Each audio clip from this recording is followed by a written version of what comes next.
Last year, the Dallas Cowboys became the world's first franchise valued at over $10 billion. And now they're valued at nearly $13 billion, according to Sportico's yearly valuation of NFL franchises. And this is interesting given the fact they haven't won a Super Bowl in over a generation. It's been 30 years.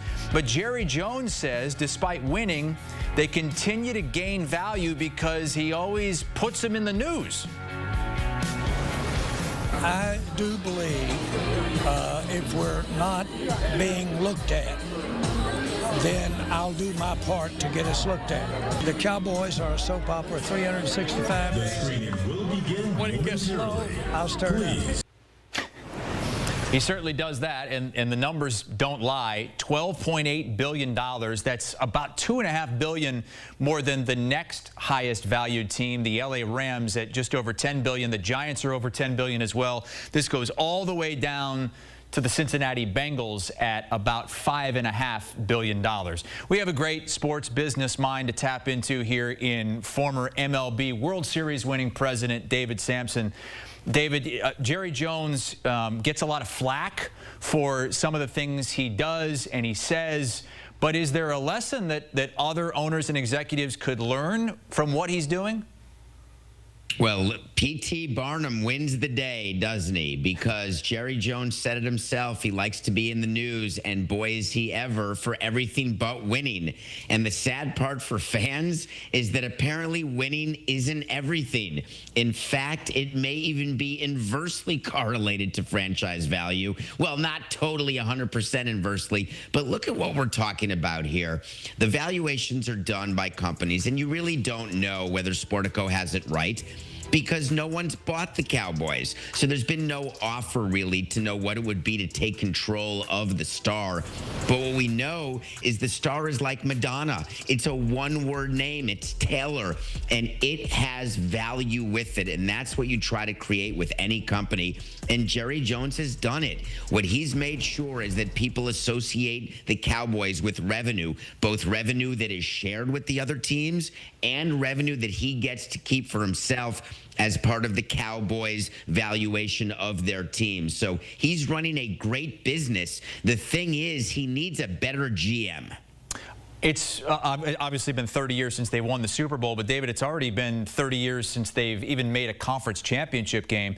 That's something the Cincinnati Bengals have done twice in just the last 5 years. We know they have one of the faces in the league in Joe Burrow at quarterback, yet they are the least valued team in the league at $5.5 billion. If they can get over the hump and win a Super Bowl, what does that do for that franchise's value? Because you did it with the Florida Marlins at a quote-unquote small market team 20, 25 years ago.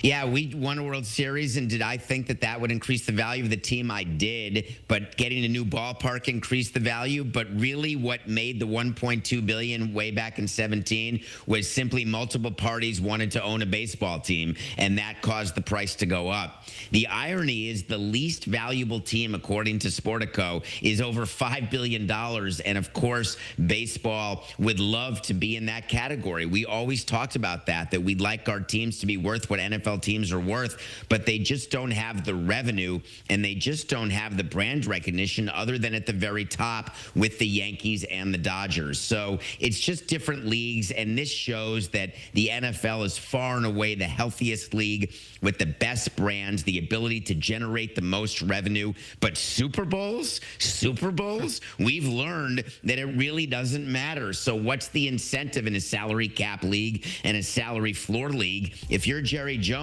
the incentive is simple. Let's stay in the news. If you're Cincinnati and you know very well that you're not going to get the concomitant revenue by overpaying for a player or two, you're going to hold the line and not do it. And certainly what the Bengals have done is not exactly holding down their valuation. I mean, hassle, $5 billion is not peanuts. It's not, and it's higher than most any other franchise in any other sport, but the lowest in the NFL, so it's all relative.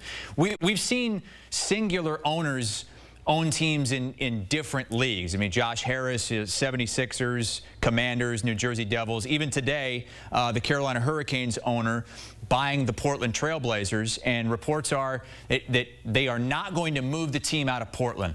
What are the challenges for an ownership group it might be a rabid town, but your fan base is small, to actually turn your franchise into a really valuable franchise in a market like Portland?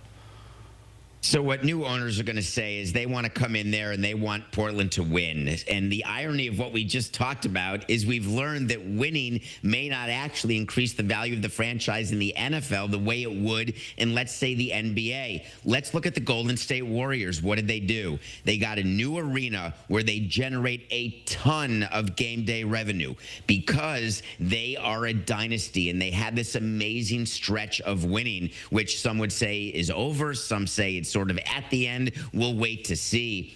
Portland has not had that, and what a small market tries to do is have a dynastic period and then take advantage with revenue that comes with that. But it's been hard in Portland, but the key is that that team can't move. One of the stipulations in the will of Paul Allen was very clear that this is a team that will stay in Portland, and the money will go to philanthropic efforts that the Allen family wants and that Paul wanted when he died. And I understand why a man would want to own the Hurricanes on one end of the country, the Trailblazers on the other, because in this day and age, you've got owners owning EPL teams and MLB teams, and they just fly back and forth and all's well. So this is not about moving Portland into Raleigh. That is simply not going to happen. So many of these teams in different sports have different media partners. You know, if it's the NFL, you're on a bunch of different networks and streaming platforms. But the UFC just made a deal with us here at Paramount and Paramount Plus to be exclusive to that streaming brand. David, is this the end of pay-per-view, and how did we get here? Why did we move from that model to streaming only for a brand like UFC? So what happens in pay-per-view is, you know, if the card is great, then a lot of people are going to buy. And if the card is mediocre, you may not get the revenue that you expected. And when you're a public company, you really do want some sort of ability to have a steady stream of revenue. And the best way to do that is with the rights deal, because you know that every month you're going to get paid. You know exactly what the amount is. And the investors, the analysts on Wall Street, they all love that. What Paramount did is cut a deal to increase and improve its sports portfolio, which is great for CBS Sports, CBS Sports HQ. For every subscriber at Paramount, they're now going to get more optionality, both sports inside the cage, inside the ring, on the field. So I understand why David Ellison is doing this and why CBS and Paramount were so quick to do a deal where they paid twice what UFC was getting from ESPN, and they got the U.S. rights, and it will be great for the Paramount Plus streaming app.